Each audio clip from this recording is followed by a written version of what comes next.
जब बहू ने खा ली हंसने वाली दवा। किशनगढ़ गांव में कीर्ति अपने बेटे दिवाकर और बहू अंशु के साथ रहा करती थी।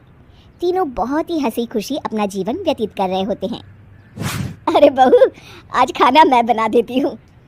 नहीं माँ जी, आप क्यों तकलीफ कर रही हैं? आप आराम कीजिए, खाना मैं ही बनाऊंगी। कितनी अच्छी बहू मिली है मुझे, भगवान ऐसी बहू सबको दे। सब कुछ ठीक चल रहा होता है कि एक दिन गलती से अंशु हंसने वाली दवा खा लेती है। बस उस दिन से सब कुछ बदल जाता है। अरे बहू, मेरे घुटनों में बहुत दर्द हो रहा है, जरा बाम तो दे दे। अरे बाम लगा कर क्या करोगी माँ जी? मैं पाँव दबा देती हूँ। अरे एक तो मुझे पाँव दर्द हो रहा है, ऊपर से तुम हंस रही हो। आई एम सॉरी माँ जी। अरे फिर से हंस रही है, जा तू मेरे कमरे से, मुझे तुझसे बात नहीं करनी। हे भगवान, ये क्या हो गया? अब माँ जी क्या सोचेगी? 2 दिन बाद कीर्ति घर में किटी पार्टी रखती है। उसकी सभी सहेलियां घर आने वाली होती हैं।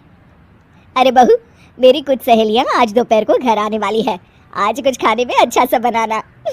सहेलियां? क्यों, मेरी सहेलियां नहीं हो सकती क्या? तुम फिर से हंस रही हो? नहीं माँ जी, मैं हंस नहीं रही हूँ। अरे फिर से हंस रही हो और बोल रही हो कि हंस नहीं रही।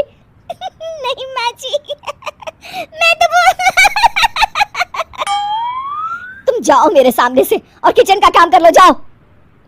दोपहर को कीर्ति की सभी दोस्त खाने पर आ जाती हैं। अरे वाह, घर तो बहुत सुंदर सजाया है कीर्ति। अरे मैंने कहा, ये सब तो मेरी बहू का कमाल है। अरे वाह, बड़ी गुनी है तुम्हारी बहू तो। हाँ हाँ, खाना भी अच्छा बनाया है। हाँ, बहुत ही गुनी है।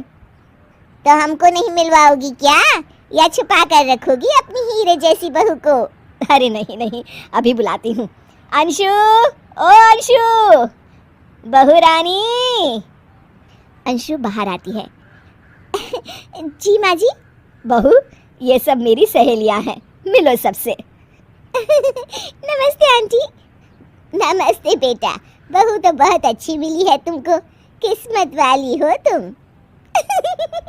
किस्मत वाली? अरे क्या हुआ, हंस क्यों रही हो? नहीं नहीं, मैं हंस नहीं रही हूँ। तभी अचानक सांची के हाथ से चम्मच छूट जाता है और उसका कुर्ता गंदा हो जाता है। अंशु फिर से हंसने लगती है। इधर सब सहेलियां गुस्सा होकर चली जाती हैं। कीर्ति भी नाराज होकर अपने कमरे में चली जाती है। हे भगवान, ये मैंने क्या कर डाला? इस तरह से तो माँ जी और उनकी सहेलियां नाराज हो गई। अगले दिन, बहू, ओ बहू, किधर हो? जी माँ जी। जल्दी से मेरे साथ चलो, पड़ोस वाले शर्मा जी की हार्ट अटैक से मौत हो गई है, उनके घर बैठक के लिए जाना है।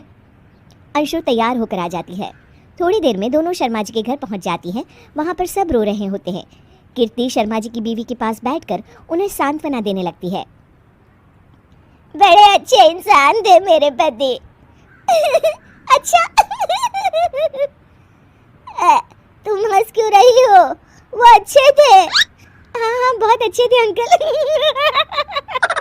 अरे अंशु, हंस मत। माँ जी, मैं हंस नहीं रही। मैं तो आंटी जी को बस दिलासा दे रही थी। सब औरतें अंशु की इस हरकत से हैरान हो जाती हैं। कीर्ति भी बहुत शर्मिंदा होती है और वो अंशु को लेकर फटाफट घर लौट आती है। अंशु, क्या हो गया है तुझे? हंस क्यों रही थी तू वहां पर? नहीं माँ जी, मैं तो बस। अरे तू फिर से हंस दी, जा तू अपने कमरे में, मुझे तो तुझसे बात ही नहीं करनी, मेरा बेटा ही तुझसे बात करेगा अब। रात को जब दिवाकर घर लौट आता है तो कीर्ति दिवाकर को सब कुछ बताती है। ठीक है माँ, अब फिक्र मत करो, मैं अंशु से बात करता हूँ। दिवाकर अपने कमरे में जाता है। जी आ गए आप? कैसे हैं? मैं तो ठीक हूँ, बस सर में हल्का दर्द है। सर में दर्द?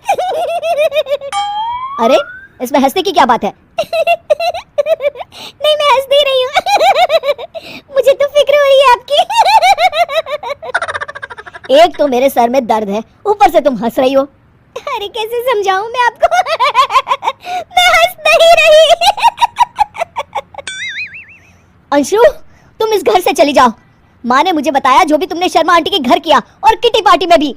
नहीं जी, मैं ऐसे नहीं हूँ। तो अभी क्या हुआ था, क्यों हंस रही थी तुम?